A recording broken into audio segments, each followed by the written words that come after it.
Welcome, guys. This is AllMinusOne, and my name is Bill. So, Dahari, there is an echo, echo, echo. Anyone home? I'm home. I'm here. I don't know if anyone else is here right now, but I'm sure they will join in a little bit of time. I was busy getting some things together for the show here, kind of organizing them. I got a late start to the day. Um, is what it is. Got a little one who's in bed with us, and got a teenager that I probably should have just said, "Well, you can't play Xbox tonight," but she was at work and she wanted to play Xbox, and it would have been better if I slept on the couch, basically. So it's how it's going. It's how it's going, but it's Sunday. It's the Siesta stream. It's time to relax and chill and hang out. I was trying to get a hold of Holly, given that it is the holiday season, though. You know, um, she may have forgot that I asked her to come on this week since she couldn't do last week. It's whatever. I'm not going to be up people's butt this time of year. So, in any case, before we get started, folks, please, if you wish, go down into the description. There are links there. You can watch on alternative platforms like DLive. Maybe you're watching there now, or on Entropy. Entropy is nice because you're fine, Dahari. Entropy is nice because you can send super chats if you would like. There are other ways you can donate if you want to do that. You don't have to, of course. I might make the disparaging joke on occasion that you all don't donate, but it doesn't matter actually. It doesn't, because I'm going to be here. But it is helpful, and I do appreciate it. In any case, as well as that, let's see. Did I have anything else? Just that I would be here tomorrow for sure. Let's see. I'll be here tomorrow at 4 p.m. Eastern, and that is a Monday. If any of you are watching this later, and I don't think I'll be streaming Thursday though.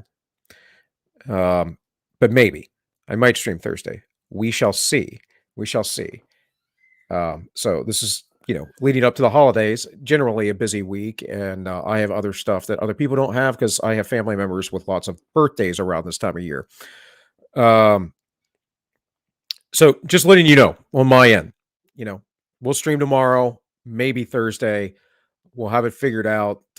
Maybe I'll do Tuesday instead. I'm not really sure.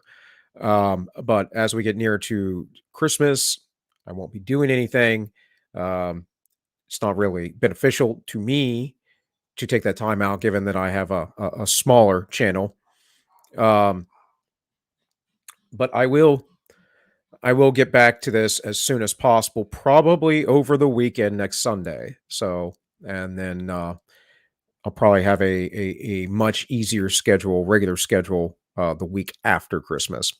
In any case, that's enough of me running my mouth about other things. Let's get into some news. Let's look at the world today and where we are at. We rated every member of Congress on their financial conflicts and transparency.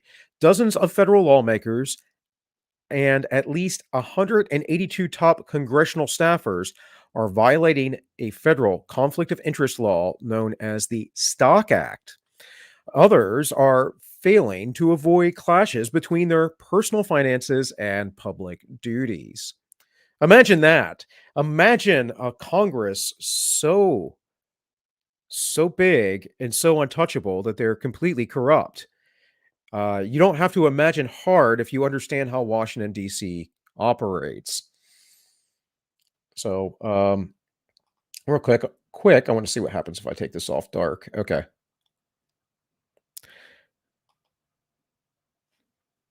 Yeah, not too bad. Wasn't sure if there were any little tidbits there that I wasn't seeing, as dark modes sometimes do.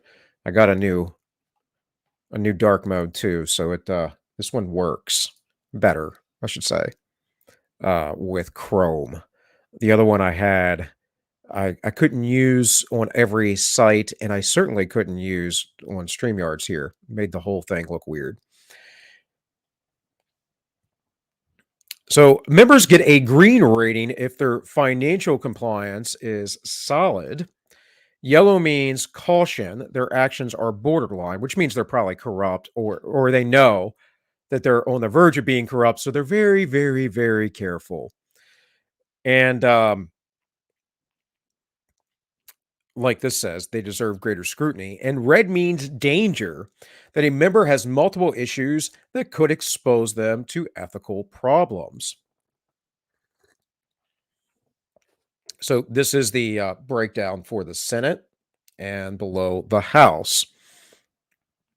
Members of Congress with potential conflict are rated here in red. So we see the Senate is full of folks. The Senate is the higher position in Congress, and it's supposed to be, of course, representation of the state. But that was stripped away years ago by the oligarchy, those who would like to disenfranchise you, and they took away the state's power. And you see that they seem to be the most corrupt. Interestingly, yes, conflict of interest. And so below, we can see that the Congress is actually a lot more on par, like legit with good people. The thing is I bet if I point to most of these people, which I'm going to in real time here, I haven't gone through this before. If I do this, some of the people that show up will be names that you know, not because you are a constituent of theirs, but because they're names that you know, frankly, from the media, the old famous people. So let's see who this is. I don't know who that is. Sam Graves. Nope. Nope. But interestingly, I wonder if I can click on it, what it does. Oh, oh, it takes us right to who they are. I like that. Man, we're gonna have fun with this today. Let's see. Can I go back though? Take me back. All right. Oh, I can't do a background tab. Oh, another Republican. Borderline, huh? Out in Indiana. Yo, let me go back. Okay, here, hold on. You see, I don't want to hit back to home. So Rick Allen, I know who that is. So these are all, these should probably all be Patrick McHenry. These should all be Republicans.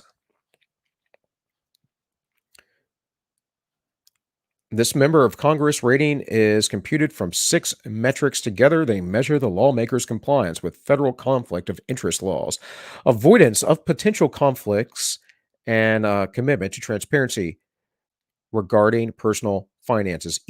Each metric is weighed based on its importance. Now, one thing I can say, yeah, see, here we have Stock Act violations. Here it says 118, right?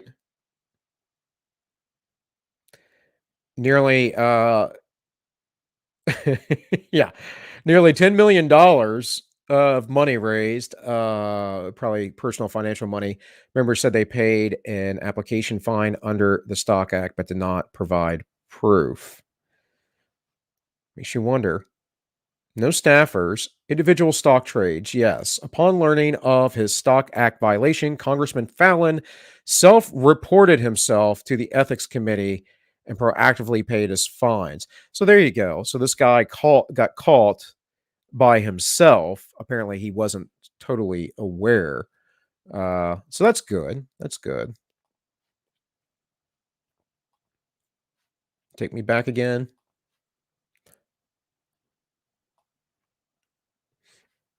All right. So let's see. Yeah, we have all these people, regardless.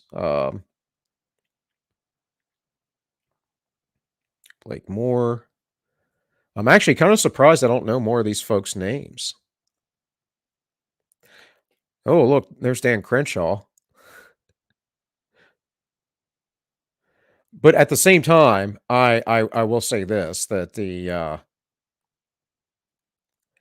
if you're a business person or you're maybe a lawyer and you're doing well, which most people, right, in the Senate and the Congress are lawyers, and you're already trading in stocks, you're doing the things that you do. Maybe you don't know. Either way, though, they do corrupt things. We know this, if you recall, from back in the beginning of the coup when there were, insider trading deals. Now, it looks like all these. Yeah, looks like all of these are Republicans. As usual, I'm going to tell you to check this out because I can't. I'm not going to spend 2 hours on stream going through every member here. Um, but this is we rated every member of Congress on their financial conflicts and transparency from Business Insider. I'll throw it in the YouTube chat real quick and the entropy chat, guys. If you're over on DLive, sorry, I don't really interact with DLive chat.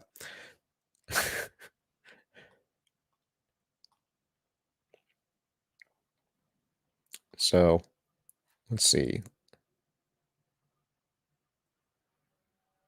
Susie Lee, Sean Patrick Maloney.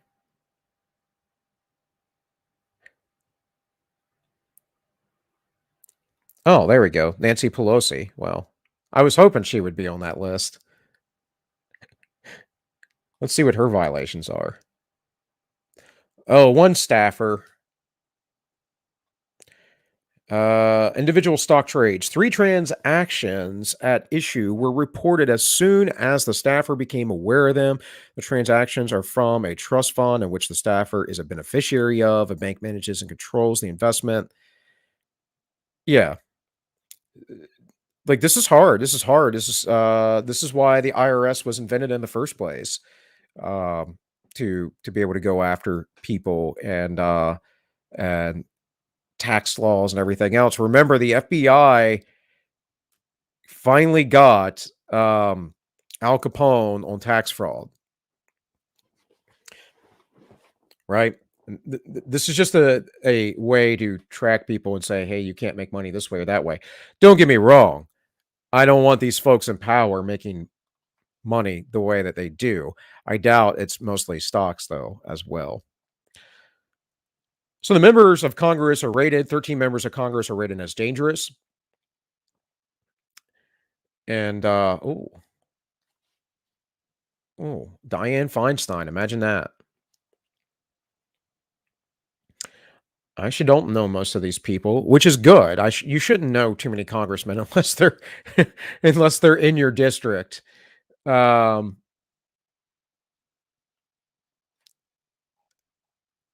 I mean, is the reality. But in any case, I brought this up kind of more as just to show you this is a very recent look at things, but to show you the nature of how Congress works.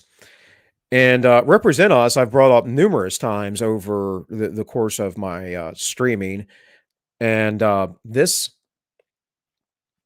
is a group that is based in a study done at Princeton and Northwestern University, a combined study. And they looked at more than 20 years worth of data to answer a simple question: does the government represent the people? And I'm pretty sure we all know the answer. Yes, Stan, only 13. I know. I know. It's pretty sad, right? Um, only 13. It cannot possibly at all be accurate. Oh, well, yeah. Some of this makes sense to me. Chuck Schumer, of course, Dick Durbin, uh, Ed Markley. I mean, see, I had to get to senators for everything to be open. I don't know enough congressmen. Joe Manchin, that doesn't surprise me either, even though the Democrats want to attack him constantly. Cory Booker, why does that not surprise me? Yeah, I should have checked the Senate earlier. Thanks for indirectly reminding me there, Stan. Mitch McConnell, does that surprise anybody?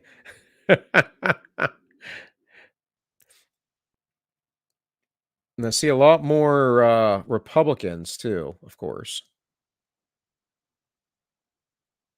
Marco Rubio, well, Teddy Cruz, Mike Lee,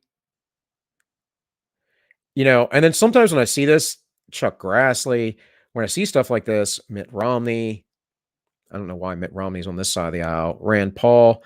Then I wonder, do they just want to go after Republicans, because Republicans are generally more business savvy. But again, I don't know the full details of this. But what's more important of this metric, what they've left out, what is legitimate, what's not. Again, what's more important is this study that was done several years ago that no one ever talks about, except for me, apparently, because it's been completely forgotten and buried. The study took data from nearly 2,000 public opinion surveys and compared it to the policies that ended up becoming law. In other words, they compared what the public wanted to what the government actually did. What they found was extremely unsettling. The opinions of 90% of Americans have essentially no impact at all. This video gives a quick rundown of their findings. It all boils down to one simple graph. So let's play the video.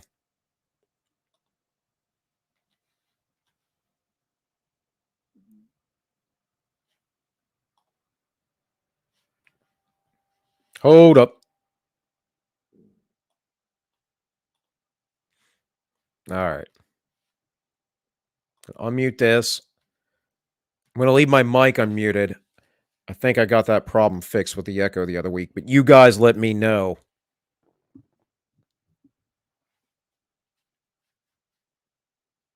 For the last few years, I've had this sense that everything I learned as a kid about how America's government works is completely wrong. But I had no idea how bad things actually were until I saw this one graph. Researchers at Princeton University looked at more than 20 years worth of data to answer a pretty simple question. Does the government represent the people? Now, this is what they found. This axis here represents public support for any given idea. On the left, at 0%, are ideas that not a single American wants. On the right, at 100%, are ideas that everyone supports. This axis represents the likelihood of Congress passing a law that reflects any of these ideas, from a 0 to a 100% chance. On this graph, an ideal republic would look like this. If 50% of the public supports an idea, there's a 50% chance of it becoming law. If 80% of us support something, there's an 80% chance. You get the idea. Now, that looks like an ideal democracy. I don't know about a republic. A republic has restrictions, right? I'm glad he said that. I'm glad he used that language. But a republic has restrictions on its laws. It goes by rule of law, has a very particular way of doing things. And the balance of power is in the law itself, the various branches of government, the systematization of the law, how it's done, how it's conducted. By the way, mostly all things we've thrown out the window, right? The limitations and restriction of government authority and power, and then it has a democratic element to it, but it's not really democracy. So democracy, pure democracy, is mob rule. So if 50% of the public wants something, 50% does get it.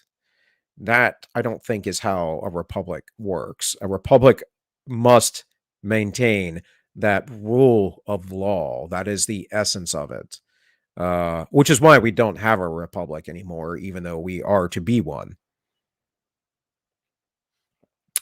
Stin says much echoey. All right, I'll just mute it, buddy.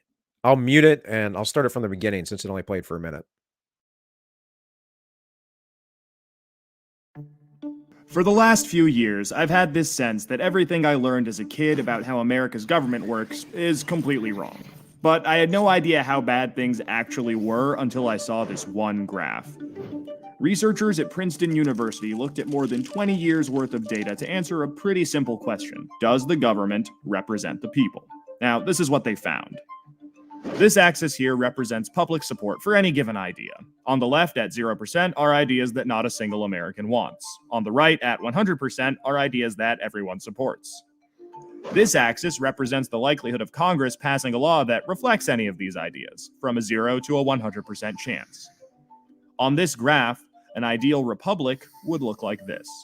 If 50% of the public supports an idea, there's a 50% chance of it becoming law.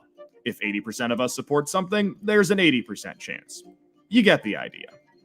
Now, most Americans would probably agree that, with a few exceptions, we should be as close to this ideal as possible. Unfortunately, the way America actually works doesn't even come close. Take an idea that nobody supports, literally nobody, and it has about a 30% chance of becoming federal law. Now, take an incredibly popular idea, the most popular idea this country has ever seen, and there's also about a 30% chance of it becoming law. This means that the number of American voters for or against any idea has no impact on the likelihood that Congress will make it law. Put another way, and I'm just going to quote the Princeton study directly here, the preferences of the average American appear to have only a minuscule, near zero, statistically non-significant impact upon public policy. So if you've ever felt like your opinion doesn't matter and that the government doesn't really care what you think, well, you're right. But there's a catch. This flat line only accounts for the bottom 90% of income earners in America. Economic elites, business interests, people who can afford lobbyists, they get their own line.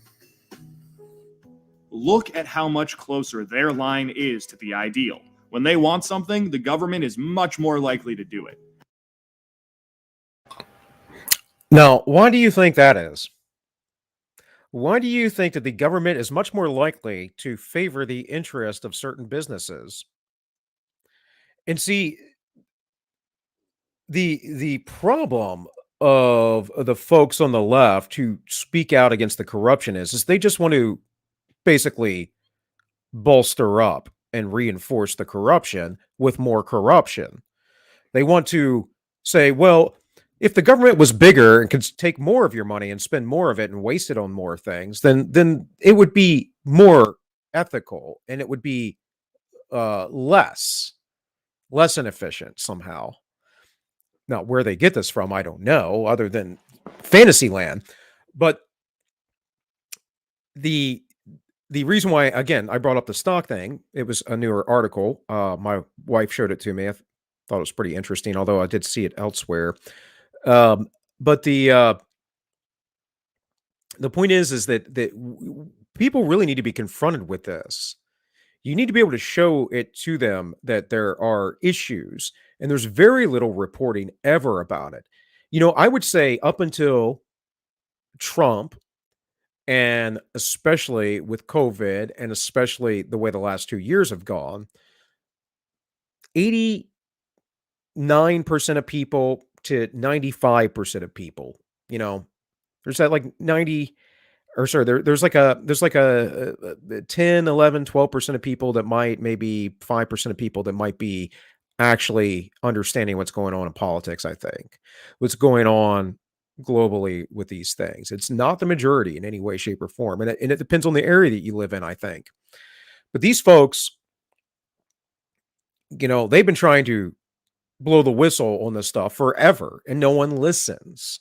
No one hears you. They go, "Oh, that's just conspiracy theories." They go, "Oh, you really think our government's that corrupt?" No, they just really want what's best for us. They're just not good at it. Nonsense. Nonsense.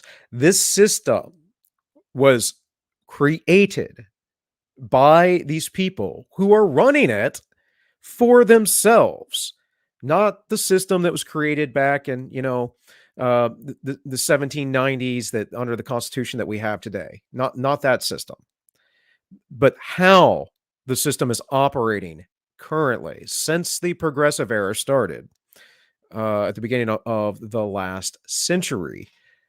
This is what's going on.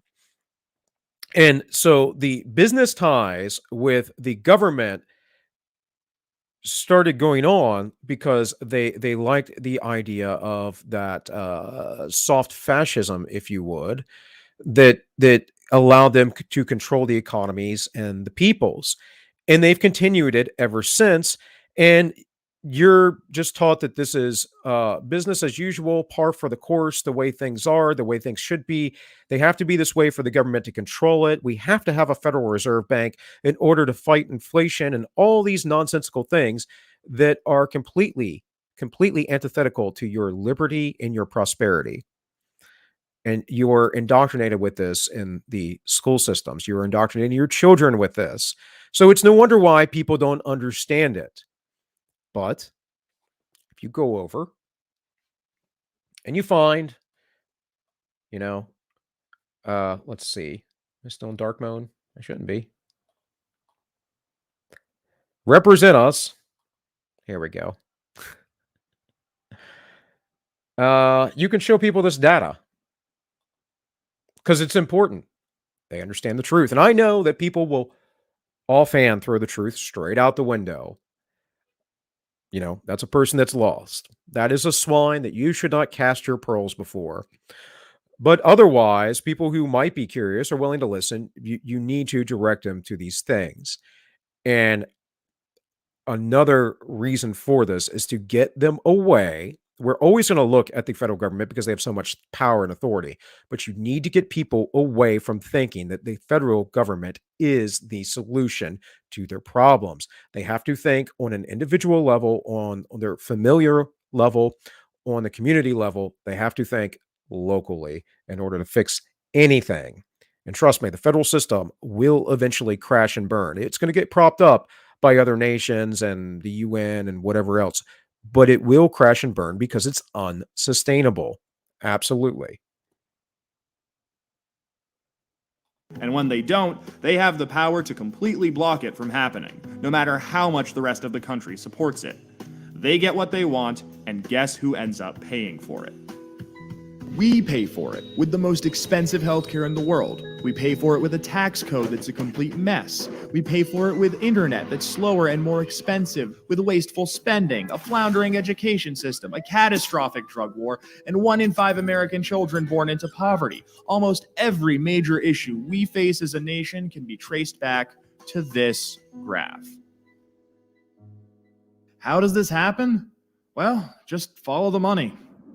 Right now, it's perfectly legal to buy political influence in America. So he says, follow the money. Okay. And he's going to go on about a sort of more left-wing perspective, which isn't incorrect, by the way. But the reality is that the money, the source of money, is what allows the source of this corruption. And the source of this money is the Federal Reserve and the fiat currency and the basically monopoly money that I can just write down that I have bills in the bank all of a sudden. I don't have to produce anything. I don't have to have anything attached to it. I can just say that this exists and therefore you can buy things with it. It has value because I said so. Because that's all the Federal Reserve really is, and the government backing it, it is backing it to the detriment of their people. But again, they don't care. They know this. It's part of their goals. Here's how it works. Let's say a big bank wants a law that would force taxpayers to bail them out again if they repeat the exact same reckless behavior that crashed the global economy in 2008. Not exactly the most popular idea with the public, and Congress knows that. That should be the end of it. But that's where the money comes in. It's perfectly legal for our bank to hire a team of lobbyists whose entire job is to make sure that the government gives the bank what it wants. Then those lobbyists can track down members of Congress who regulate banks and help raise a ton of money for their re-election campaigns. It's perfectly legal for those lobbyists to offer those same politicians million-dollar jobs at their lobbying firm. Then those lobbyists can literally write the language of this new bailout law themselves and hand it off to the politician they just buttered up with campaign money and lucrative job offers. And it's perfectly legal for those politicians to take the lobbyist written language and sneak it through Congress at the last second. So now you've got a law that greatly benefits the banks, and the whole process can start over. This is how a bill becomes a law. A special interest hires But the banking system is at the head of this. That's what I said. This guy, he was going to miss all that. Again, this stuff we talked about is not incorrect. I mean, this is always what lefties are complaining about. The more moderate ones, at least. But their system is going to be the same because they believe in central banks. They believe in this kind of centralized command economy. So what are they really complaining about? In any case, I'm going to let this video play a little bit longer here, and we'll get moving on. Here's some lobbyists. Those lobbyists collect campaign contributions, offer jobs, and then write the laws that Congress then passes to help those same special interests. This happens every day on every single issue with. By the way, this is basically how business works under communism as well. Just in case anyone's asking, in case anyone's curious, under communism, under fascism, under any form of socialism, this is what happens. Now, the difference here is that the lobbies in the United States aren't necessarily part of a political party. They're representing the party of the business, of the big business. But neither party is representing really the political party that they represent either. The Democrats represent the global elites. The Republicans represent a false opposition. We could talk about the third parties, but kind of a moot point, other than maybe the libertarians, and they're, at least for years, more or less lefties. The Mises Caucus seems to be doing well with them, but we'll have to see where that goes. With politicians of both parties. In the last 5 years alone, the 200 most politically active companies in the United States spent $5.8 billion influencing your government. Those same companies got $4.4 trillion in taxpayer support, and that's trillion, with a T. And that's just the top 200 companies. Never mind every other special interest, every union, every trade association, and every billionaire. Every single one of them can use their money to buy political influence. There's this idea out there that this only became a problem after the Supreme Court's Citizens United decision in 2010. But the data goes back almost 40 years, and the results are clear. Corruption is legal in America. And as long as it is, anyone who can spend money to buy political influence will. The data goes back way further than 40 years. That's kind of an asinine statement. So, in any case, to keep the show moving, from Business Insider back in 2014, study reveals how often, Americans politicians do exactly what rich people want them to do, and this is the same study, just from a different author. The wealthiest 10% of Americans and organized groups. If I'm going to be able to read today, here we go.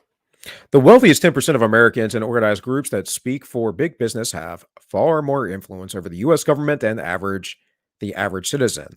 Well, yeah, generally, people know this, right?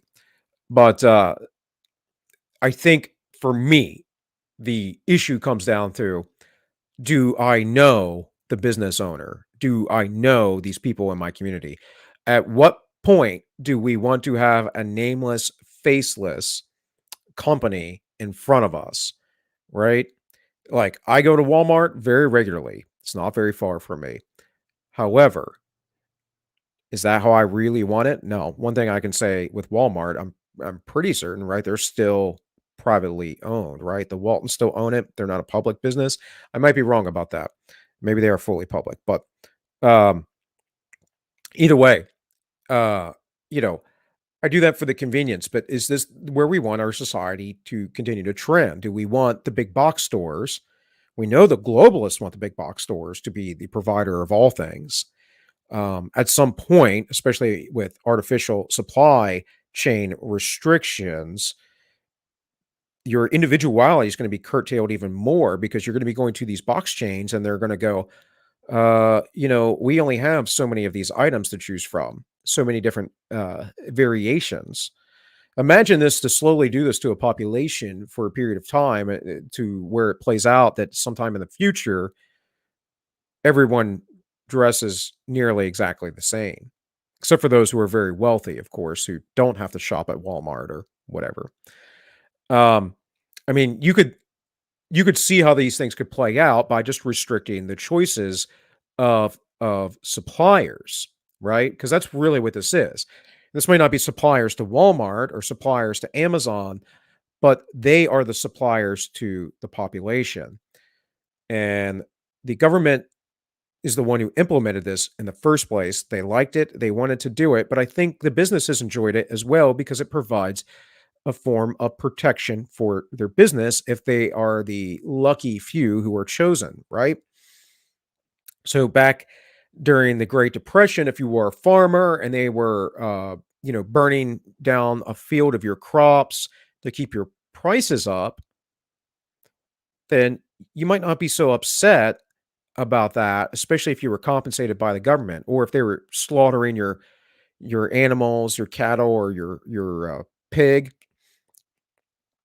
again, in order to keep up your prices, instead of selling those animals, then you might be okay with that, right? And then it just becomes the habit, it becomes the norm, it becomes how things just are. And again, we've been doing this for a century, and it's gotten really, really bad, probably since the 80s or 90s, because I don't think the 70s had as much influence on this, even though we were in really bad territory, and we went really high with inflation, and there was a lot of government overreach. That some of that kind of backed off a little bit, with the Reagan years and all that. Um, Not as much as it should. It should have backed off far, far more. But then we got into the Clinton years, and we had a little bit of a, financial surplus in the government and all this stuff. But then, the spending just went up, and we accelerated into globalism. By the way, Bill Clinton's a Rhodes Scholar, so you could have expected that from him. Anyways, so while not exactly surprising, the peer review study has backed up a theory that some Americans already assumed to be the case, especially in light of the recent Supreme Court ruling that opened the door for the wealthy Americans to give as much money to politicians. And he's talking about, Citizens United and all that stuff.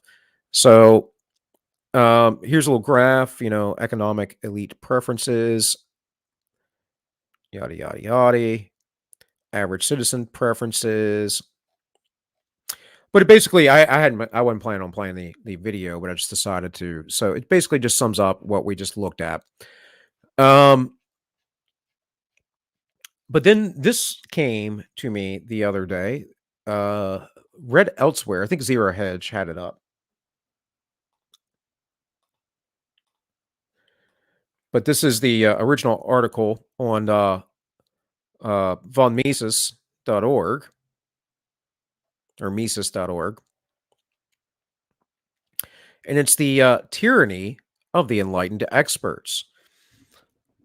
And I bring this up because this is part of the whole or the totalness of the system, how it just kind of this spiral or circle or whatever it is of incompetence just begets itself over and over again, because um, as you get these people that basically are doing rent-seeking behaviors in business, they're then putting their political puppets in power, who then put in their experts, who are their own puppets, right, in power, like Dr. Dr. Fauci. Um, you know, Fauci has been in office for almost as long as I've been alive as a bureaucrat in the same position. That's insane to me. I mean, why that's not a 10 or 15-year position, given that it's government, blows my mind. And especially after he handled the AIDS epidemic or crisis or whatever so poorly. And, he handled the beginning of the Ronas so poorly. But this is the state that we are in. And again, it's because these people, they just keep hiring each other What is it? Michael Malice. Was it Malice who originally coined it? He uses it, whether he coined it or not. The term midwit, right? We're just dealing with a bunch of midwits. It's a bunch of people trying to bolster up a false system for their, a false market for their own welfare. And within that, then they are creating a whole system around it of incompetence. It's really crazy. It's really sad. And again, if you were connected with these people, right, on some sort of personal level, and they made these decisions, then you could confront them, but you're not. So there's no accountability. No accountability. And that is the number one. That's the real issue we're facing. I mean, there could be there could be a reckoning one day, but I don't know if I don't think that's going to bode very well for those that seek to do the reckoning. All right. If you were to stroll through any typical middle class income American neighborhood in the 2021s, the odds are very high that you observed at least one yard sign exuberantly proclaiming something like, "In this house, we believe that science is real. Love is love. No human is illegal." And other banal tautologues. Yeah, I've seen a bunch of those around. Yeah, anytime. Just walking around Jacksonville back the other month when we were down there in Florida. Seeing that stuff on churches. It's a little disturbing. There are usually 6 or 7 examples of this litany. But really, one of the major goals of the yard sign, aside from signaling virtue, can be accomplished with just this: the curtsy to science. In a country where the traditional definition of virtue has evolved and the search for metaphysical truth has largely been sidelined, millions of Americans seem to believe that there is no higher truth than the science, and that there are no more virtuous citizens than those who defiantly submit,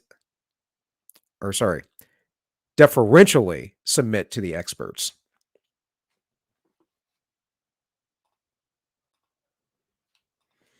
See if that slows down my reading a little bit. Give me reading this right.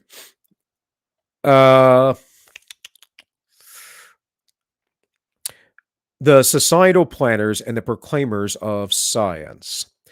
We can thank the Enlightenment for this spirit of scientism, as science has now been fully separated from theology. That is the telos, the goal directedness, the final causality, which many elites consider to be backward medieval thinking. So again, this is sort of the ends justify the means, right? Means, that is, kind of thinking, might makes right, all of that. And they're saying that any sort of examination of how we go along and about this process is that's old.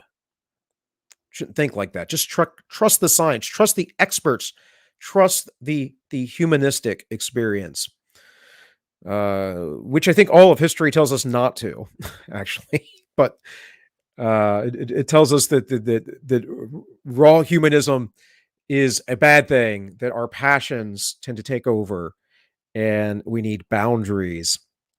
Anyways, this separation and the general idea that human beings and their interactions can be boiled down to and predicted by physical phenomenon and scientific methods has led to numerous destructive movements such as scientific socialism, historical materialism, and even progressive racialism. While science has indeed provided wonderful breakthroughs that enhanced human flourishing, it does not engender all knowledge that is necessary for human societies. 100%. See, the chat's going a little bit here. Let's see what's going on here.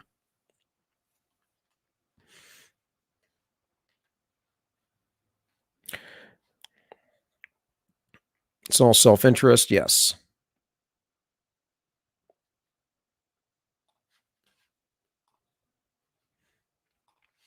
All right. Just want to check over on entropy real quick there. So this is the separation. This separation, the general idea that human beings and their interactions can be boiled down to and predicted by physical phenomenon and scientific methods, has led to numerous destructive movements such as scientific socialism, historical materialism, and even progressive racialism. All left-wing movements. All of this. This is all leftism. 100%. Scientific socialism, obviously. Materialism, yes, check. Progressive racialism, check. It's because, again, as I was saying, it's the rejection of human nature. It's the rejection. It's a really interesting thing. These folks tout evolution, that we're an evolutionary species, but then reject evolution in their thinking, that we have a history and we come from this thing, right? Because they believe that and here again they re-embrace evolution, which is the only reason why they tout evolution in the first place. They believe that we are spiritually more enlightened, that we are better than those who came before us, that we're not only better, we have more knowledge, and we've actually evolved. It's in our language, folks. It's in our language. We don't call ourselves Homo sapiens anymore. Scientifically, we are Homo sapiens, which is the wise man. Not the wise man, the wise man. And this is like something where they believe that the society's evolved to this point with our technology and our rationality and our enlightenment, and on the side of a cult and their occultist beliefs. And we're at the point, we're at the zenith and the pinnacle. And the only thing that's stopping us and holding us back are you anti-science bigots. Those are you gotta go, you bigots. That's the thing keeping us back. All of you right-wing nutbag, anti-science religious folks out there, if only you would listen to our priests who are enlightened by science. And I actually happen to quite like reason and logic and the scientific method, philosophy. I hold many tenets of the pragmatists. I wouldn't quite call myself a pragmatist, although I might say that I am on occasion. But like, these things are important, but they're not everything either. And they're not all of our existence. They're not all of our being. Hey, Shelley, glad you're here for a little bit. We are living in the information age at this point in time, and people are still being duped into believing leftist BS. Yes. Yes. Well, it's like when Tim Pool, Tim Pool got a little viral the other day because he had RA, what's his name, the rapper dude, on there the other night. I actually changed the channel. I watched the beginning of it. Changed the channel before I guess it got spicy, and then came back later, and I was like, dang it, I should have watched this. In any case, but there's a guy, a perfect example of that. He has a certain belief. He has a certain belief for reasons. The reasons are not logical. They're purely emotional, and they're based in his identity and the identity of the people he is around, and not based in realities. And then so everything that was against that was against his belief system, and therefore wrong and evil, to the point where he basically was saying that any sort of racial discrimination that Tim Pool's family experienced didn't happen. Right? Which is quite interesting. But again, that goes to show where they are. And this goes to show my point of that these people are swine. You do not cast your pearls before them. You leave them be. Now, every now and again, like say, Wednesday on the Ends Justify the Memes, we had a certain follower of our friend Joshua Ham on there saying things, and I addressed it, but I didn't address it for him because I'm not worried about, or her, whomever that individual was, not worried about changing their mind. It was a public statement to everyone else saying this is where we stand, and telling that person this is where, or at least this is where I stand. What you believe is destructive, and screw you. You're an evil person for wanting to implement these things into society. I mean, that needs to be said. It's the thing where for years the right has just excused the left, except for maybe those who are religious, and they need to stop. These people are evil. They have double standards, which in itself is immoral and evil. And yes, many of them are ignorant and self-serving and all these other things, but it stems from evil. Anyways, let's read. While science has indeed provided wonderful breakthroughs that enhance human flourishing, it does not engender all knowledge that is necessary for human society. As John Gray has documented in The Seven Types of Atheism, several of the leading Enlightenment figures, including David Hume, Immanuel Kant, and Voltaire, infused some of their writing with a pseudo-anthropological racism.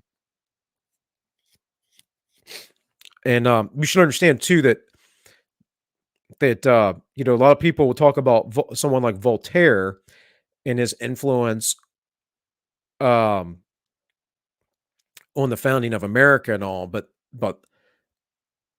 on the dark side of things, on like elitism and stuff like that. And the America's founding had a mixed bag of things. So that has to be understood. This is particularly evident in Kant's observation on the feelings of the beautiful and sublime, and Hume's notes accompanying his national characters essay. Gray states that though 21st century missionaries for Enlightenment values resist the fact modern racism emerged from the work of Enlightenment philosophers, it came out of people who were accepting science and eugenics. Just generally where it came from. And I've talked about this before. I'm not going to go into a deep dive in the Enlightenment, but I do want to talk about this tyranny that we're living under. And this article goes into the Enlightenment a little bit. And you have to understand the Enlightenment, like I was saying about the American Revolution and founding of the United States, was a mixed bag. There were those who believed in God still and put rationale very high, much like the early church did, instead of putting because they've broken away from these church organizations. They were saying, well, we can't just listen to irrational institutions. These things were good. So men like this, I'm not saying that they were perfect either, but men like this are people that I tend to favor from that time period. And so when we look at, say, a classical liberal who would have been in the late period of the Enlightenment, if you would, into more of the modern age, but we can look at someone like de Tocqueville, or you could look at someone like Bastiat. So where these people are talking about their religion and religious influence is there. Some of these other folks do, but they want to get away from it. And that's wholly what we took from the Enlightenment, was the humanistic side of things. And we killed the spiritual. We killed the spirit. And then someone like another atheistic philosopher that he's not mentioning here, who didn't quite espouse, I would say, serious racist views per se, but helped prop some up, was of course Nietzsche. And this was what Nietzsche was getting at, that the spiritual world was dead, God had died, and therefore we were going to be in a lot of trouble, or a lot of authoritarianism was going to come along unless men evolved to become supermen. And by the way, that gets into H.P. Blavatsky, Alice A. Bailey, the occultism of the UN and the Nazis. Those all those tie in together, but that's a whole nother topic. We'll talk about another time. Out of the Enlightenment penumbra of positivists or positivism, proponents of eugenics and scientific racism achieved some prominence in the late 1800s and the progressive era of the early 1900s. Eugenics notoriously sought to use science to purify the human race through selective breeding practices and even for sterilization.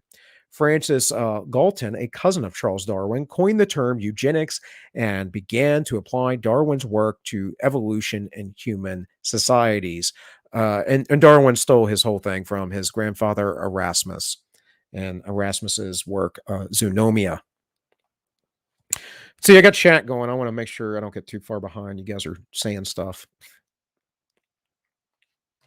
Check over an entropy real quick first. Okay. All right. So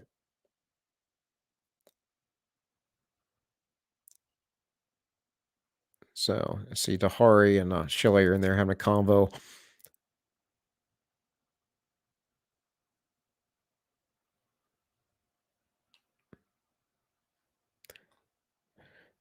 Shelley says, I'm a little sympathetic. It's like finding out your spouse has been cheating for years. Lots of people don't want to even evaluate that thought. Yeah, you're right. Assuming the stuff you're saying, yeah, that it can't be evil or lie to them. Yeah, no, I agree. This is why I was saying, I don't know if I fully finished that thought, but what I was saying earlier that people are being, are waking up more and more, right? And especially under, uh, Corona, but it started happening before that.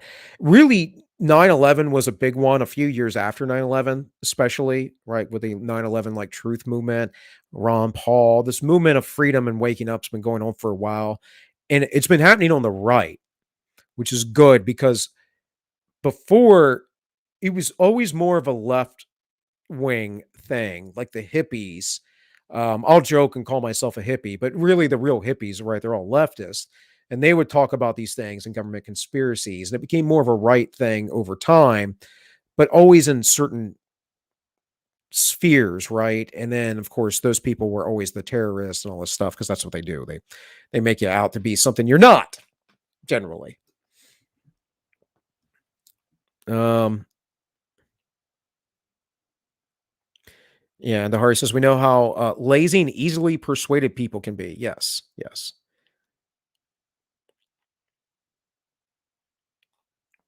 Yes, black and brown people. Absolutely. I would agree with that for sure.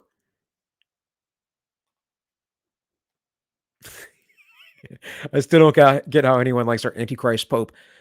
As soon as I saw the Ratzinger was stepping down, of course, if you guys didn't know, he stepped down because of the scandals for pedophilia in the church at the time. But as soon as I saw that, and then I saw that a Jesuit from South America was going to be the Pope, I thought, good Lord, this is going to be crazy. The reason why South America and Central America have so much uh, um, socialism and paganism, I would say, is because of the church. It's actually in some ways encouraged, maybe not so much in the Western church, but it is in other parts. And again, this isn't speaking to every Catholic out there, Catholicism as a whole. I know Shelley gets this because she's been watching me. She's probably my longest running fan. So, but yeah, I mean, but there's been an air. The thing is, when you get into Catholic apologetics, you're talking to someone who is a Catholic who believes in the things the church teaches and believes in Christ and all that stuff. And they don't. It's just like the same thing we were talking about being misled by governments and by experts. They don't want to believe it. So you get apologists like that, and that's it happens. But 90% of the time, it's not the church itself. It's people in the church. It's not the priest or whatever. And it's a it's a thing. It's well known. It's highly known that the priesthood in the Catholic Church has a lot of corruption and has, historically. So, I mean, I don't understand why more Catholics don't question that. But in any case, let's get back here. Eugenics notoriously sought to use science to purify the human race through selective breeding practices and even for sterilization. Francis Galton, a cousin of Charles Darwin, coined the term eugenics and began to apply Darwin's work to evolution to human society. Margaret Sanger, the well-known founder of American Birth Control League and the first president of the International Planned Parenthood Federation, infamously and with disturbing euphemisms, worked to reduce the birth rate in African American communities as the Negro Project. Sanger also advocated the sterilization of disabled people, and so did Adolf Hitler, or at least the Nazi Party. None of this is meant to imply that all Enlightenment thinkers were racist. They weren't.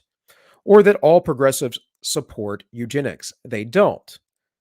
But it wasn't anyone on the right supporting these things either. And you have to understand, when people think of the right today, when we say that, we talk about neocons and all, that is the infestation of the right by the left. This is clear. We can historically see where it happened. We know that there was a group, they started calling themselves neocons, that were from the left for that reason. This wasn't about party switches like the left would like to sell you. This was about people who wanted to be able to make war, but still believed in left-wing policies, but just thought that war was going to be an easier sell on the right for reasons, probably because the right always held up generally national security, right? Safety, those kind of things. And the left was getting very hippy dippy and had been for a while with the progressive era about, guns and those kind of things and gun restrictions. But the neocons 100% are globalist leftists. They want the new world order. So this is where, again, we have to, when we talk to people, we have to understand that a lot of them aren't even going to understand or know this. I mean, my mom, God bless her, tells me that she likes Lindsey Graham, and I'm like, what's wrong with you, woman? Anyways, my dad's a little bit more savvy, but whatever. Going beyond merely calling attention to the dark underbelly of one of the wait, hold on. Yeah. So make sure I've read that already. One of the West sacred cows, though it's a relatively safe assertion that the Enlightenment intellectual offspring, including technocrats, government science advisors, and the elite expert class of academians and commentators, have been responsible for disastrous public policy measures over the past decades. Thankfully, not all of their recommendations and prognostications have come to fruition. Paul Ehrlich, a professor of biology at Stanford, fellow of the National Academy of Sciences, and evangelist for the population control measures,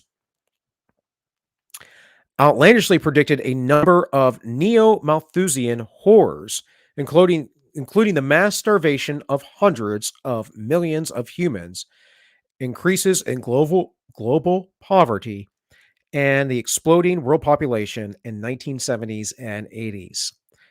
The spread of free market ideas, advances in medicine, and other latent factors have ensured that the population bomb never went off, but impacts of his work still haunt us as the modern green and Build Back Better movements. Let's click on that real quick.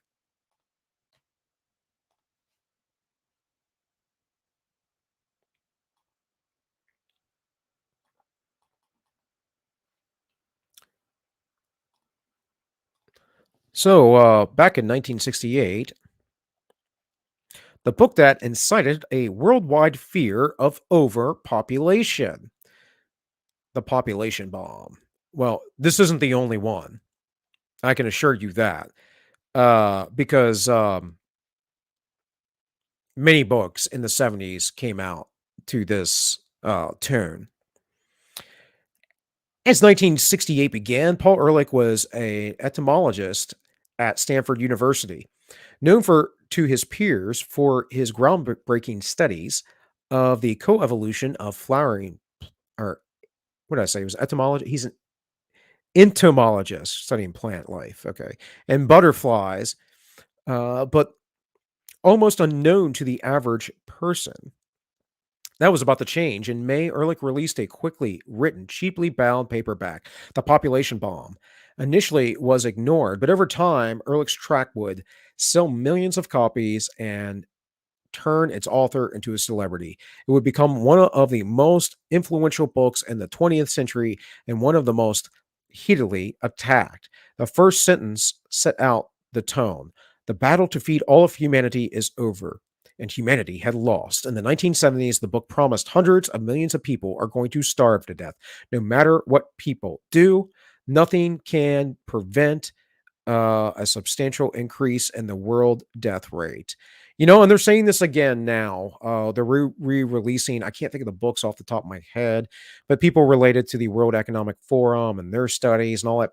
All this stuff came from around this time period. It's all this big re-expansion of the Malthusian death cult. And guys, there were dozens of these books. In fact, I think I might hold on. Let me see real quick. Let me just put in 70s books on overpopulation. Let's see how many hits I get on that. Might even use Google for this.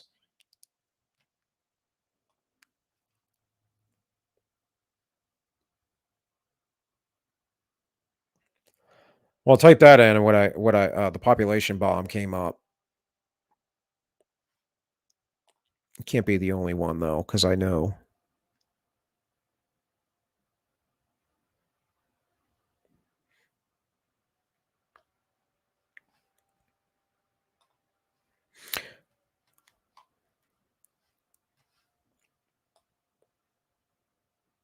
Hmm.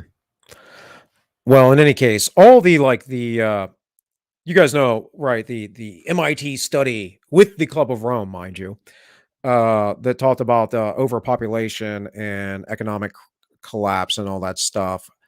Um, the World Economic Forum put out these things some years ago. I know I have them around here somewhere. I might.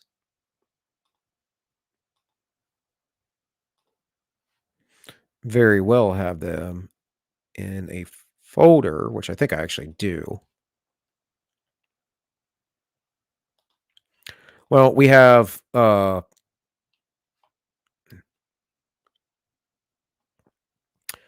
article from Bill Joy in 2000 called "Why the World Doesn't Need Us." So there's that, but that's not what I'm looking for.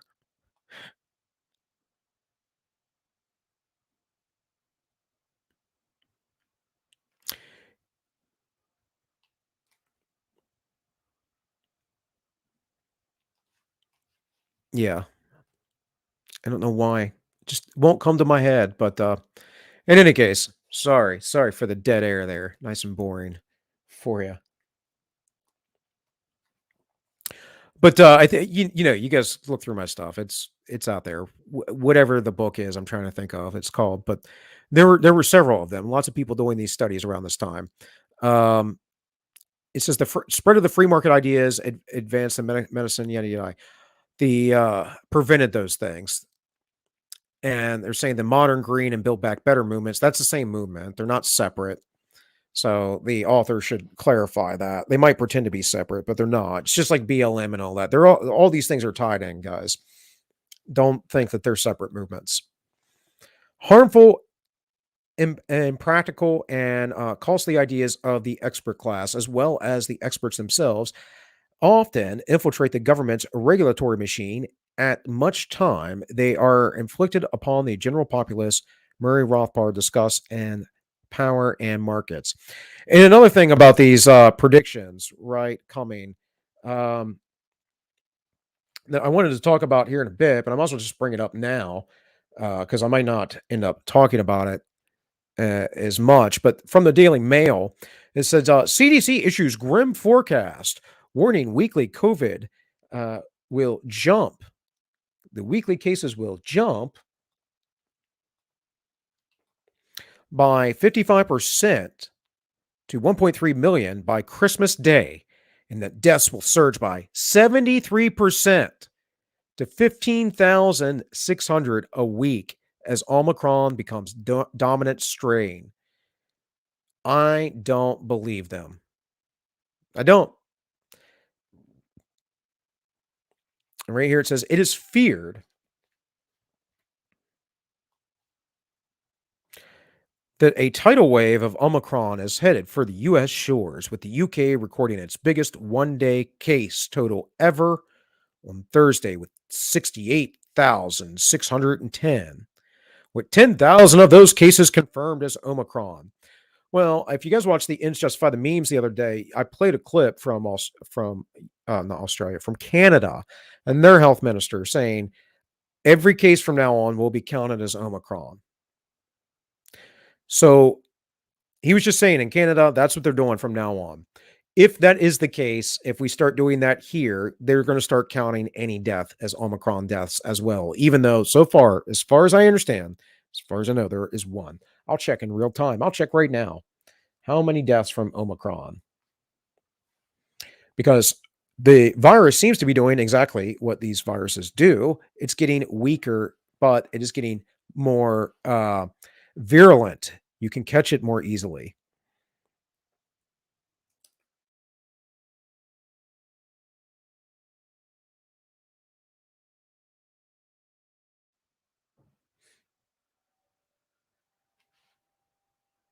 Uh-oh. Snopes fact checked it. Oh, well.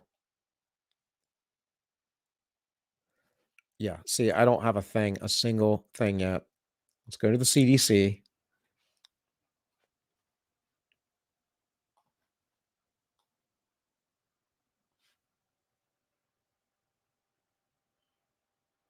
Why does it say vaccines?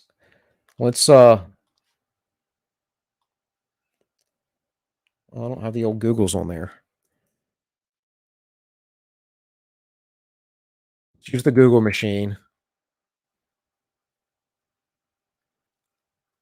It might have been quicker if I typed it into my bar.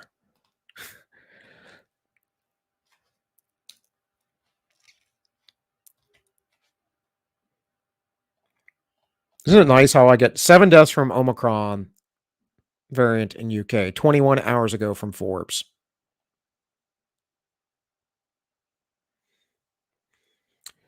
Confirmed U.S. coronavirus infections has surpassed 128,000 per day. It's 1 hour ago from the Washington Post. In any case, we'll get back to this. Get back to it.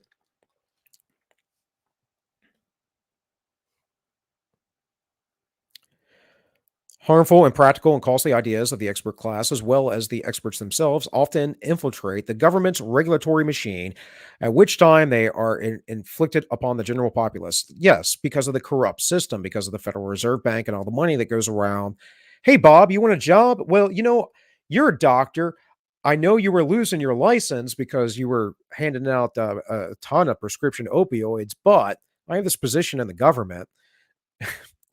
And granted, that's probably not the case, but maybe they went to school together. Maybe they were in Skull and Bones together. Who knows? Uh, maybe they were the guy at the time and they just never quit their job because they're a government bureaucrat like Anthony Fauci. Furthermore, the government itself contains mechanisms that lead to poor choices of experts and officials. Yeah, because it has no feedback. There's no feedback loop like, let's say, the free market where you fail and fall on your face and lose everything. Nope. Like, if Anthony Fauci had a private practice, he would have been out of business years ago, or he would have changed his mind. But he's not likely to change his mind. That's why he is a government bureaucrat. For one thing, the politician and the government expert received their revenue not from service voluntarily purchased on the market, but from a compulsory levy on the populace. That's right. These officials therefore wholly lack the the uh, the particular incentive to care about serving the public properly and competently. And what is more, the vital citrion of fitness is very different in the government and on the market. In the market, the fittest are those most able to serve the consumers. In the government, the fittest are those most adept at wielding coercion. Yes. Or those most ardent at making demagogic appeals to the voting public. Yes. Basically, the government promotes, the entire system promotes that scoundrels and scumbags come in and take it over. That incompetent people come in and just drift. They just float. You know, they're turds you can't flush because they work for the government and the government doesn't fire anybody. They just keep on floating. Whole careers making $50,000, $60,000, $70,000. You get certain people in certain positions like Anthony Fauci, $500,000 a year nearly. $500,000. I know that's like a drop in the bucket of the federal budget, but still, it's still a lot of money. I don't think that the federal budget should be trillions a year. I don't think that it should be, we should be having trillions of debt. I think those things are bad for the people. But, the federal government is its own democracy, its own oligarchy. It doesn't care about the people. Despite of all their misaligned incentives, which often lead to detrimental outcomes for individuals and small communities, the technocratic expert level or expert class is still intimately involved in particularly every aspect of our lives. Nothing in recent times illustrates this more than the more poignantly than the arrival of SARS-CoV-2. In early 2020, Americans were besieged by a tidal wave of sloppy, reckless, and malevolent, pessimistic news stories and information about the burgeoning coronavirus pandemic. Medical scientists and bureaucrats at the World Health Organization overestimated COVID's mortality rate by an alarming 3 to 4%. The infection fatality rate is now estimated at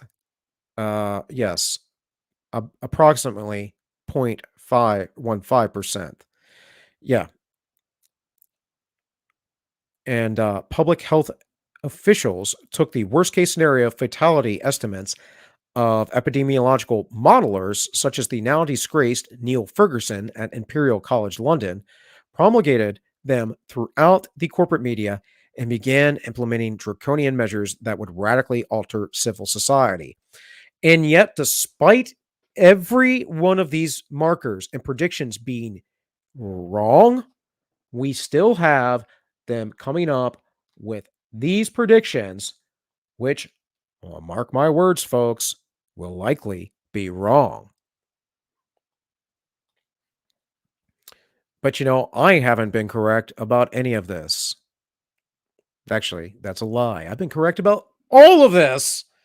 I think every step of the way. I don't know anything I've necessarily said wrong.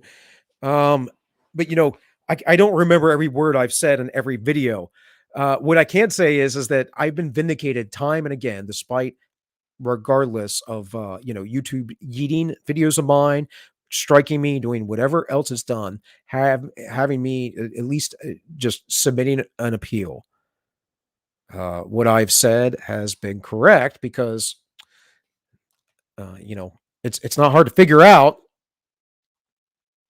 It's not hard to figure out when you understand what the jig is, and the jig is up. The jig is up, my friends. All right. In the first months of this pandemic, the government monopolized and bungled the distribution of tests. The Food and Drug Administration delayed approvals for new alternatives, that is, tests. The Surgeon General, Jerome Adams, and Dr. Fauci admonished the public that they should not be wearing masks in public. Yep. Before completely reversing themselves months later, Fauci would go on to mislead Americans about the threshold numbers for herd immunity, and the Centers of Disease Control and Prevention would end up changing the scientific conjecture, social distancing spacing, from precisely 6 feet to precisely 3 feet, coinciding with growing political pressure to reopen schools. Yeah. All that's nonsense, by the way. That the distancing thing. There's no science behind that. It's an arbitrary number to appeal to your emotions, to make you feel like you're doing your part and you're feeling nice and safe. That's all it is. Millions of people were ordered to stay home, stay safe for the disastrous 2-week flatten the curve. It says government scientists and public health experts decided that the livelihoods of tens of millions were expendable. Never forget that. Never forget that they didn't care if you could pay your rent, your car payment, or feed your family. And I know that there were, moratoriums on collections and stuff, but they went away. They did not care. And the educational and social needs of a generation of young Americans could be sacrificed for the common good. Thousands of cancer screenings and other medical tests were postponed for several months under the lockdown regime. Many small businesses and restaurants will never reopen again. That's right. Those big mom and pop stores, or those big box chain stores, got rid of all their competition from mom and pop. The pain caused by the government experts will be felt for many years. Right. We're in the middle of we're in the middle. We're in the midst of, in the beginnings of, because it really is still the beginnings of hyperinflation, a huge economic collapse. Here's the secret, folks. Donald Trump wasn't supposed to get elected, and the economy wasn't supposed to go upward. The trajectory was not supposed to go upward. We were supposed to maintain a stalled society, a stalled economy, and our stalled society under Obama. And Hillary Clinton was just going to continue those policies for 8 more years. And then it didn't matter if a Republican got in or not, because they would have been owned by the globalists anyways, most likely. And then we would have had the Great Reset nice and easy. But that couldn't work out that way. No, Donald Trump got $5,000 in your pocket in 1 year versus the $150 under G.W. Bush and Obama that you got over 16 years. And he had to go. And the economy had to be destroyed. And, you got to go shop at the big box store. It's just what you have to do, because the experts said. Trust them. They're experts. Of course, scientists, what scientists, scientists were never supposed to run our society. Scientists for science, I don't know. Scientific technocrats and the experts cannot possibly possess all the knowledge they would need for efficiently run the lives of 33 million Americans. Right. They don't have that kind of foresight. They're not gods, but they think themselves to be. They most certainly do. All right, guys, let's see. I've been streaming for an hour and a half now. Not too bad. It's going pretty quickly. I got 4 viewers over the Entropy. Guys, just a reminder, if you guys aren't aware, if you join later, Entropy is the place. If you want to send super chats, that's the place to go. Links in the DLive and the YouTube description.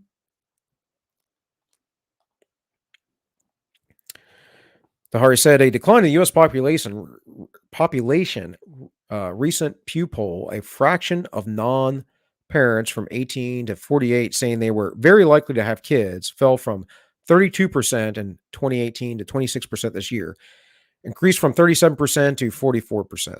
Wow. But, I mean, I don't want those people having kids, frankly. So, let's see, get back up here where I was.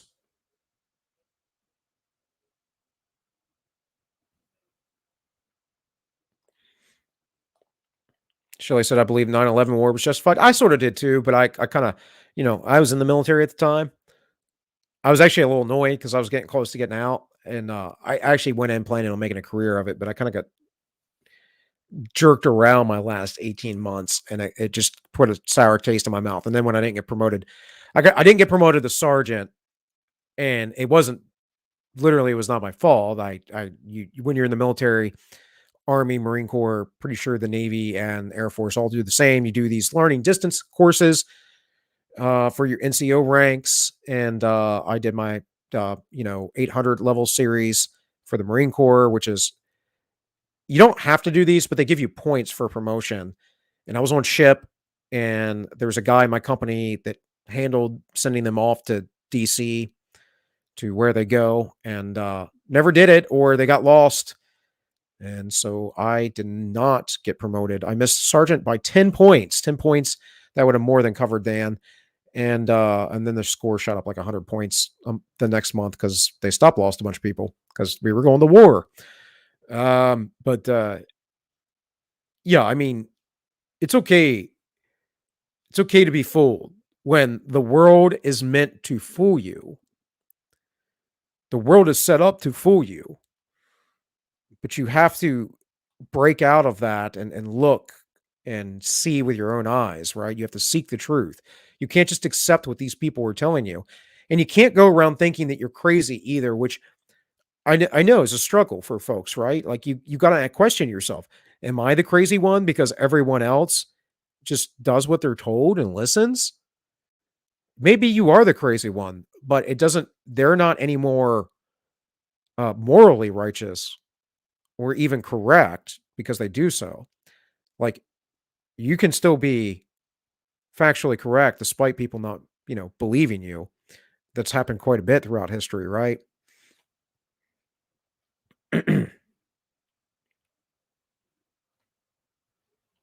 Let's see.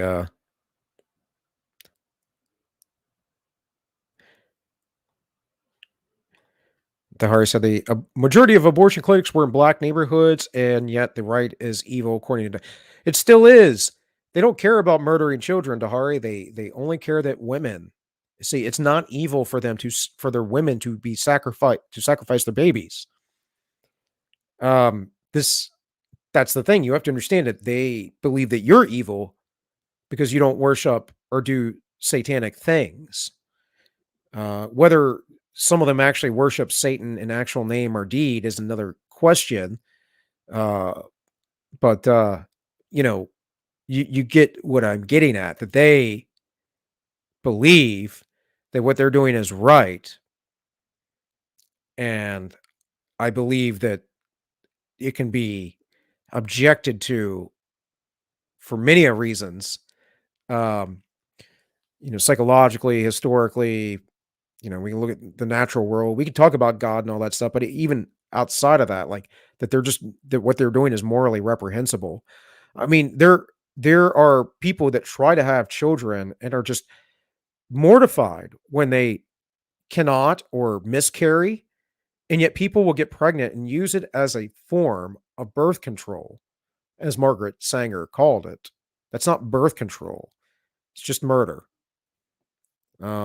And I actually, my wife and I have friends who we saw not too long ago. We have a friend we saw not too long ago, but she was pregnant around the same time as my wife initially, and she lost her baby, and it was devastating for her. Now she's a young lady, she's still in her early 20s, and all that. She'll be fine. And it was really hard for her though. These people just, oh, no big deal. And don't get me wrong, I shouldn't say that because I know a lot of women who get abortions that are quite upset about it. But then you have the post hoc justification. You start telling yourself, I had to do it, I had to do it, all this stuff for years. And then they have to vote for people that promote evil because, well, that's how they tell themselves, I'm a good person. I have to continue with that story. So it's really sad.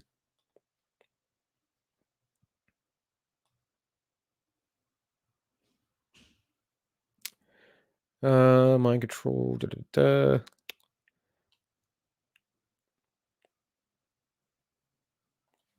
Yeah, they did just kick Crowder off the air, but that was a good time. That was waiting to come.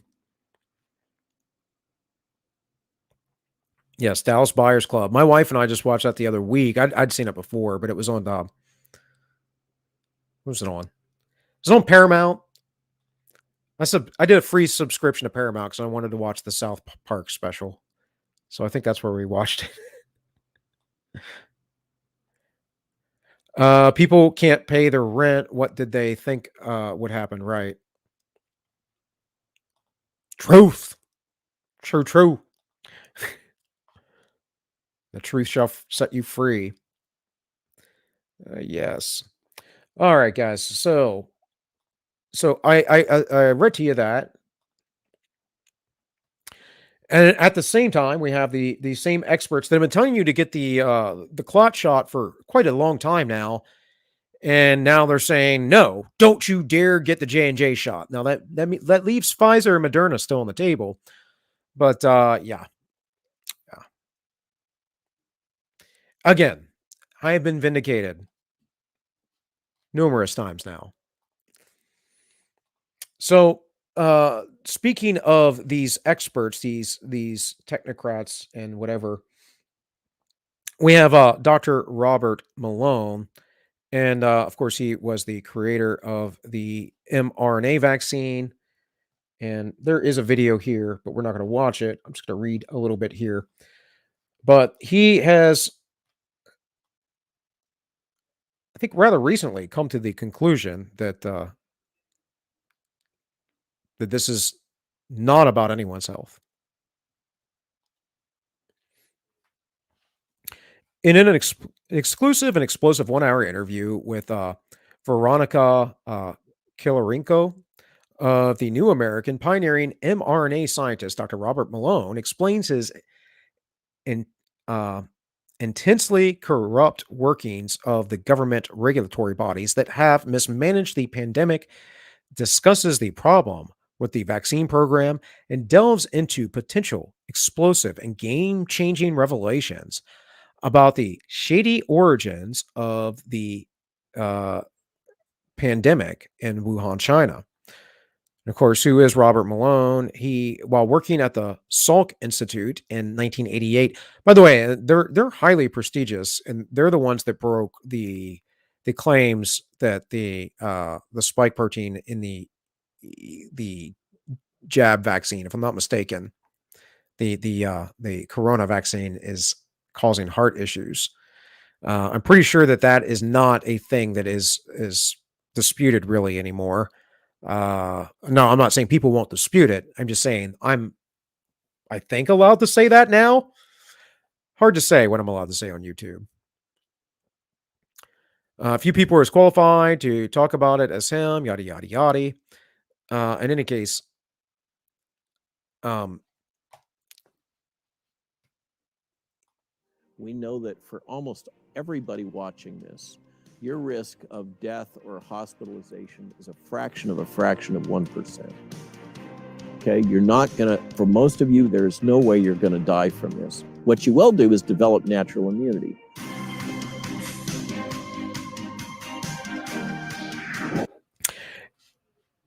in any case, guys, you can go watch that on Rumble if you want. But I thought I would bring it up real quick because he's been against this whole thing. And guess what has happened to him? He has been othered. He has been depersoned. He has been dethroned and deplatformed. Now, fortunately, he seems to be back on the upswing. Meanwhile, we have from the Atlantic, fully vaccinated is about to mean something else. Wonder what that means. Imagine that. The CDC might update the definition very soon, even though we still don't know for sure how many shots we'll need. It's unbelievable. For nearly a year now, the phrase fully vaccinated has carried a catch that it never did before. Being fully vaccinated against COVID-19 is a ticket for a slate of liberties, a pass to travel without testing and skip post-exposure quarantine per the CDC. And in many parts of the country, excuse me, guys, a license to enter restaurants, gyms, and bars. For many employees, full vaccination is now a requirement to work. For many individuals, it's a must for any socialization at all. Sometime in the very, very near future, that status and the perks that come with it could evaporate in an instant for millions of Americans. What, Atlantic? No, say it isn't so. I'm shocked. We already know this, but the Atlantic wants to inform the leftist of the reality. See, that's what's going on here. So medical experts and public health officials have for weeks been calling for the CDC to alter the definition of fully vaccinated to include another dose. Countries such as Israel have already done it. Anthony Fauci has been gunning for the switch, and he has told us this summer, I bet you any amount of whatever, that 3 shots spread out over several months will ultimately be the standard regime for the mRNA. Yada, yada, yada. And they, just like act like this is fine. December 17th. This is fine. Nothing to see here, folks.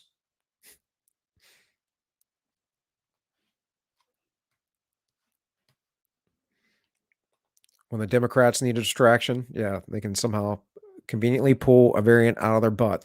Well, I did have a few things on Ghislaine Maxwell, but, I don't really think there's anything there, that we don't know. So, one thing I did want to talk about, though, I keep had meaning to be, to bring this up on the show, and unfortunately, it got buried, and then I archived this, and for some reason, my link for archive didn't work. And, I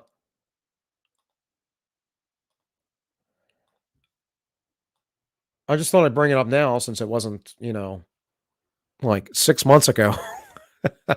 It was several weeks. Albert Lee, a restaurant owner, found guilty of violating state COVID mandate. All these mandates, folks, by the way, are illegal because they're not passed by legislators. And your legislature is the one that makes the laws, right? Governors can't just mandate things. That's not how it works. I know currently the oligarchs believe that and the populace believes that, but that's not actually the rule of law in our republic. Believe it or not. Now, it will be as long as the oligarchs believe it and the masses believe it. But it's technically not. All it takes is the masses to say no. So Albert Lea, Minnesota, the owner of a wine and beer bar who openly flouted Governor Tim Walz's executive orders to shut down last winter during the COVID-19 pandemic, was found guilty of 6 criminal misdemeanor counts Thursday by a Freeborn County jury. The jury of 3 women and 3 men took only a half hour of deliberation to convict Lisa Hansen, the 57-year-old bar owner, after a 3-day trial punctuated by Hansen's repeated attempts to argue that Walz's orders were unconstitutional. Well, they are. They're not legal.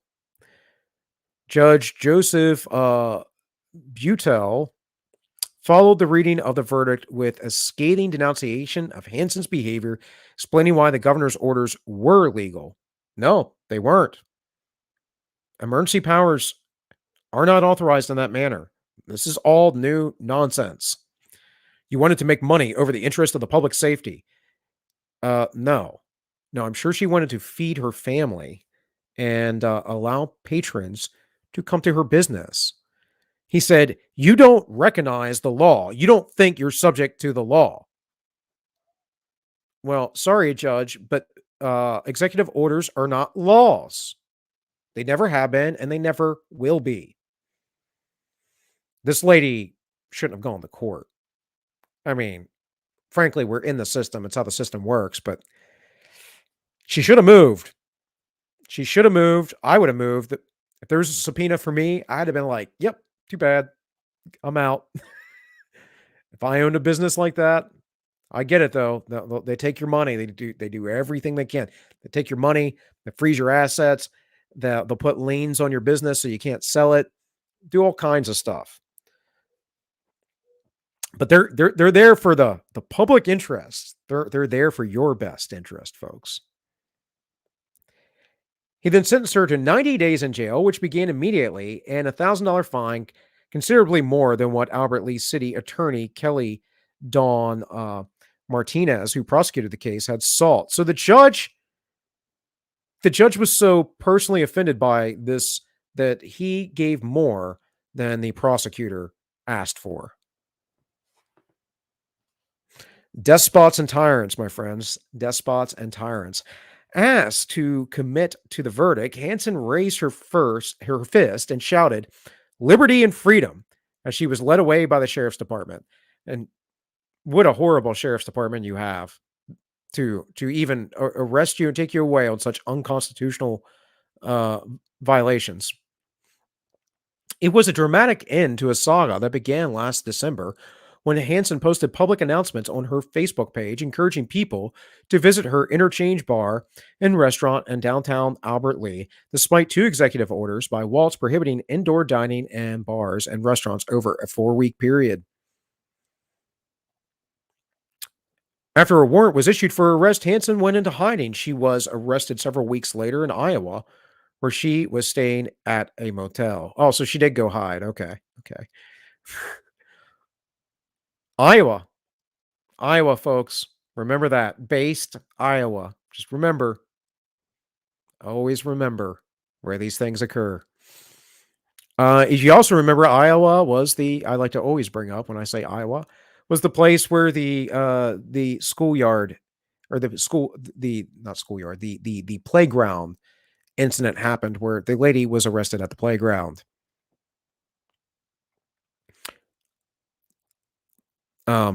But I that meant that the sheriff's department there in Iowa, it must have been, or the state police worked with the Minnesota, or whatever county Albert Lee is in. Let's see. Her restaurant has been closed since February, and the city of Albert Lee decided earlier this year not to renew its license, which will expire at year's end. In the meantime, she was fined $9,000 in the case brought by Attorney General Keith Ellison. Well, Keith Ellison would be one to do that. He's a far leftist. And fined another $18,000 in November in connection with the case. He's also quite a nasty, horrible person, from what I understand. But, far be it for me to talk poorly about someone I don't know. So, but just from public information, seems not to be of the best character. The trial on the criminal charges began Tuesday. Hansen represented herself, but got into trouble with Buelltel from the outset when she attempted to question, in her opening statement, the legality of Waltz's orders. Buelltel explained to her that to challenge the law's constitutionality, she either had to sue the state of Minnesota or appeal a decision in the criminal case to a higher court. Yeah, that is how you do it, which is nonsensical. Shouldn't have to go through a case and spend money and whatever else to then go retrospectively say, "Look, state, you were in the wrong and you wrongly did this to me. Let me go." And then the state goes, "Well, maybe," depending on who the judge was or whatever precedence had been set over the last 200 some odd years of this country, and whether a judge is ballsy enough to overturn such a precedent. After testimony from half a dozen law enforcement representatives, well, who cares about them? They're scoundrels not upholding the Constitution. And health investigators who said they witnessed customers eating and drinking at Hanson's business during the shutdown. Oh my goodness! On the edge of my seat, they ate and drank during the executive order. God.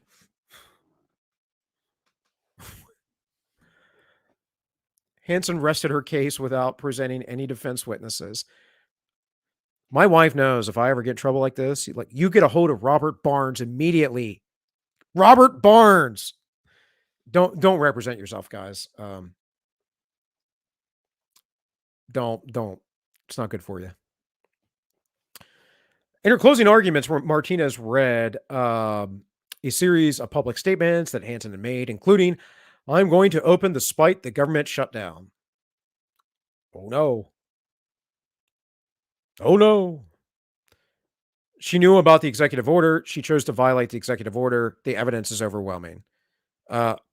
Sorry, the executive order is invalid. Now, I know. They're the ones with the guns. They're the ones that make up the rules. But this lady wasn't wrong. But so, the other week I talked about some wins. There have been some wins around, but, there are losses too. Realize this, folks. Not everything is perfect. And depending on what state you live in, you could still get in trouble for these things. And what's sad is that this just happened. This just happened earlier this month.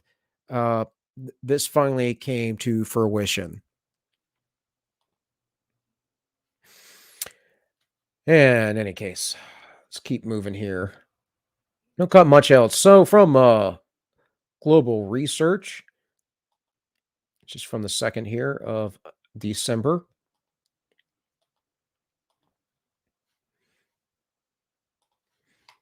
Talking about the technocrats and their tyranny, of course, and going all the way back here to the beginning, kind of talking about the insider training in government and all that. These are the people that get to rule your lives. They get to be wrong all the time. They get to do illegal things, because arresting that lady was 100% on all accounts unjust and not within the bounds of the law. The police officers and the court all violated the law, and so did Tom Walsh. Sorry. People have rights. Now, whether the people with guns and power who are tyrants believe that is another issue, but they all violated the laws. And they've been feeding you guys a bunch of nonsense for a long time. Bombshell document dump on Pfizer vaccine data.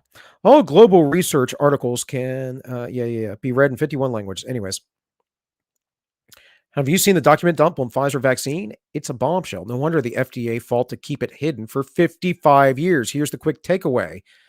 By February of 2021, Pfizer has already received more than 1,200 reports of deaths allegedly caused by the vax, and tens of thousands reported of adverse events, including 23 cases of spontaneous abortions out of 270 pregnancies, and more than 2,000 reports of cardiac disorders. So this paper goes through some of these things. Look at it real quickly. Again, these are the same people. Same people. They'll lock you up for violating unethical, immoral, and unconstitutional laws. They want to have you take 1 million in one of these jabs. Tell you to take the jabs over and over and over and over again, and then say, oh, no, what? No, stop taking it. We were wrong. I know it's only been on the market for like a year now.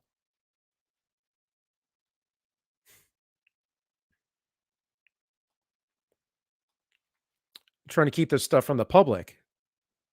is what these people want, because you you are the laity. You don't have the proper spiritual mindset and understanding to digest these things. In a twisted irony, the data revealed in this insider report refutes the official vaccine narrative peddled by the government and the WHO. It also confirms the analysis of numerous medical doctors and scientists who have revealed the devastating consequences of the jab. What is contained in the Pfizer confidential report is detailed evidence on the impacts of the vaccine and mortality and morbidity. This data emulates emanates from the horse's mouth and can be used to confront as well as formulate legal procedures against Big Pharma, the governments, and WHO. Well, that's a little ambitious given that they have immunity. In the court of law, the evidence contained in the Big Pharma confidential report, coupled with the data on deaths and adverse events compiled by the national authorities in the EU and UK and the US, is irrefutable. It says, bear in mind, it's data which is based on reported and recorded cases with constitute a small percentage of the actual number of vaccine-related deaths and adverse events, yada, yada, yada. It goes on to talk about this. You got the gist of it in the beginning there. Meanwhile, this paper came out of Canada. I am by no means going to suggest that this is a thorough study or well investigated even. But it is here. It says the epidemiology of myocarditis and pericarditis following the mRNA in Ontario, Canada, by vaccine product, schedule, and interval. And what it says when you get into it is that there is a certain group of people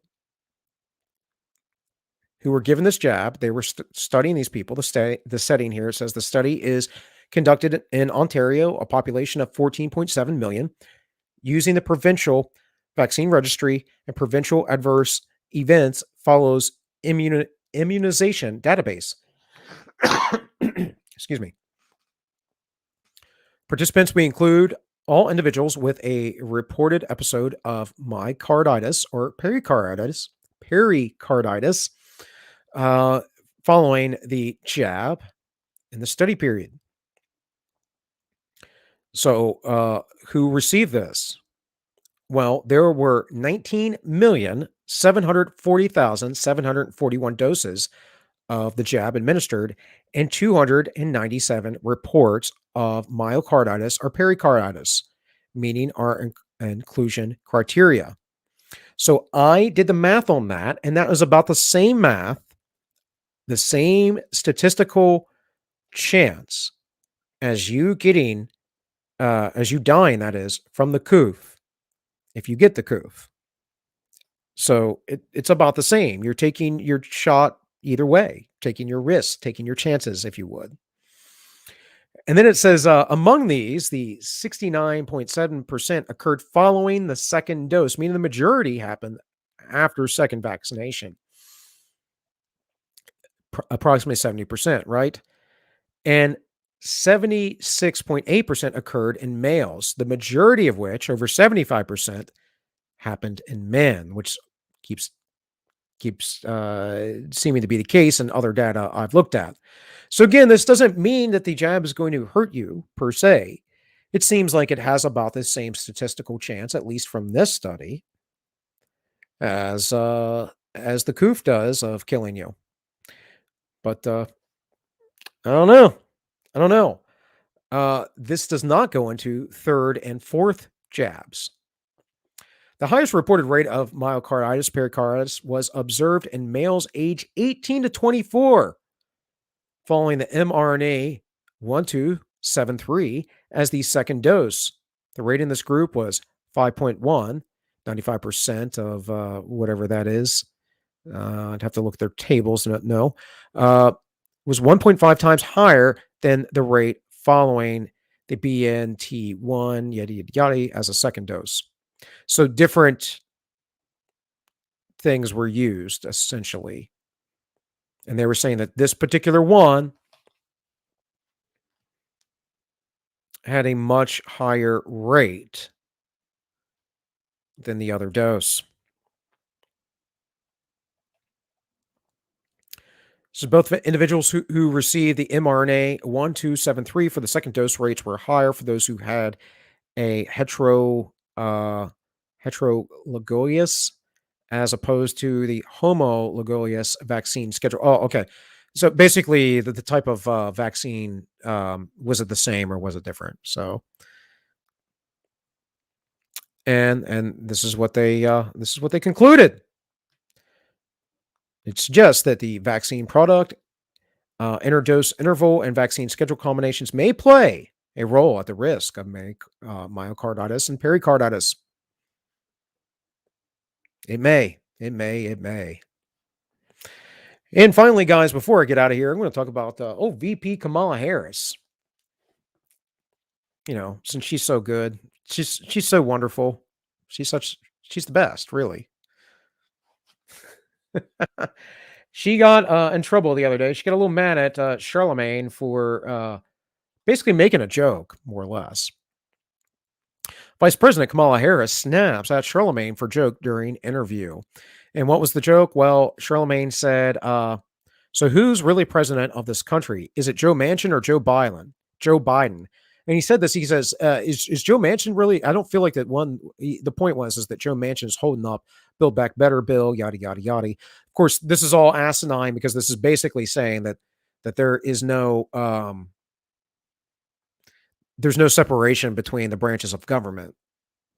And it's saying that Joe Biden's an emperor and yada, yada, yada. Also, is this Comedy Central? I didn't know Charlemagne was on Comedy Central now. This is this is crazy to me. Crazy. I saw that Friends was on Comedy Central earlier, I think today. My wife was watching it or something. Maybe it was last night. Not Friends, but they were watching Comedy Central. I saw a commercial. I'm like, man, how far Comedy Central has fallen. How far? Anyways, so here's the clip from the old twatters.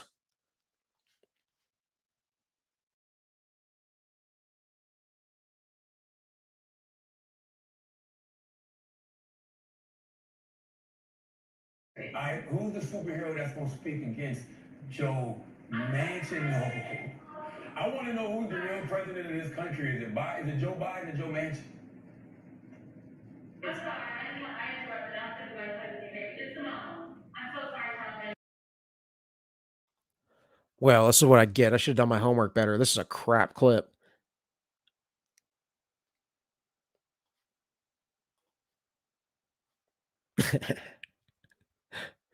It's not what I wanted. Oh, well. The clip is, what is this? The clip is first her aide coming in and giving her a hard time. And then, and basically be like, oh, he can't hear me. He can't hear me. Let's see if this is a better one, right? Madam Vice President. There we go. Charlemagne. I really, Come on, it's Joe Biden. I can't tell sometimes. No. It's Joe Biden. It's Joe Biden. And don't start talking like a Republican about asking whether or not he's president. It's Joe Biden. Do you think Joe Manchin is a problem? It's Joe Biden. And I'm vice president. And my name is Kamala Harris. And the reality is, because we are in office, we do the things like the child tax credit, which is going to reduce Black child poverty by 50%, on track to do that. We do things that are about saying that our Department of Justice is going to do these investigations and require that we end chokeholds and have body cameras. It is the work of saying we're going to get lead out of pipes and paint because our babies are suffering because of that. It is the work of saying people who ride public transit deserve the same kind of dignity that anybody else does. Yeah, except for you just reacted to a comment that was not made. Charlemagne was talking about Build Back Better, He wasn't talking about who was who ran the government like a Republican would say, saying or a QAnon member, right? As the media likes to put it, the QAnon being those folks who believe that Donald Trump's actually still legitimately president. I think that's what they believe, at least. Um, Look, what he asked was, who is actually the one who has the power, Joe Manchin or Joe Biden? And you thought he was questioning if Joe Biden actually made decisions. And Kamala, we all know that neither you nor Joe do. So the the emperor has no clothes now, right? Right? The man behind the curtain has been revealed. Like, for her to have a reaction like that is obviously telling of what she thought Charlemagne was asking. And he most certainly was not. It was quite clear. He was asking, why are these things being held back? Who's actually the president? Joe Manchin or Joe Biden?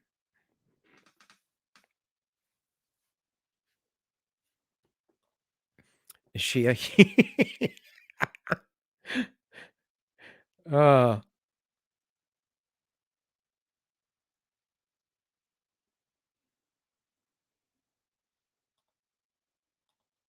they gave a 54-year-old January 6th protester a 5-year sentence. Yeah. Yeah. These people are evil. Absolutely evil. This is to discourage any and all of you from doing those things. I was saying don't go out and do those things beforehand for these very reasons, because these were people, some of them rioted. I'm pretty sure the 54-year-old grandmother did not. These were people who went and were trying to be patriots and were captured and imprisoned for basically saying, we want our votes to be counted properly. We want a proper audit. And actually, they're completely not only justified in asking that, but I believe the Congress should require it. Why wouldn't you want to make sure that every single person believed that it was a legitimate vote? Unless you had some sort of ulterior motives. But that couldn't possibly happen, could it? Couldn't possibly happen. All right, guys. Well, I'm going to just skim through the chat real quick. Sorry if I wasn't as interactive as I can be sometimes. Again, I was hoping to have Holly here, but I didn't try and check with her until again today. So she could very well be busy with her family and pretty much, indisposed this time. But I think I'll try and have her on again. I'll be here tomorrow. We'll be talking about anti-militarism of the early church. Might be here Tuesday if I'm not back Thursday. If not, tomorrow might be the last I stream for the week. Hard to say how things are going to go. With that, I should for certain be back this Sunday. No Justify the Memes this week, guys. Appreciate you all for watching.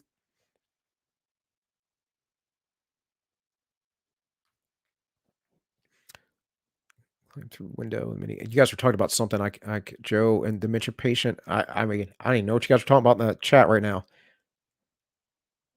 She's a strict COVID lockdown. Yeah. Well, her internet was out the other week, but in any case, guys, thanks for being here once again. This has been AllMinusOne. My name is Bill, and I wish you all well.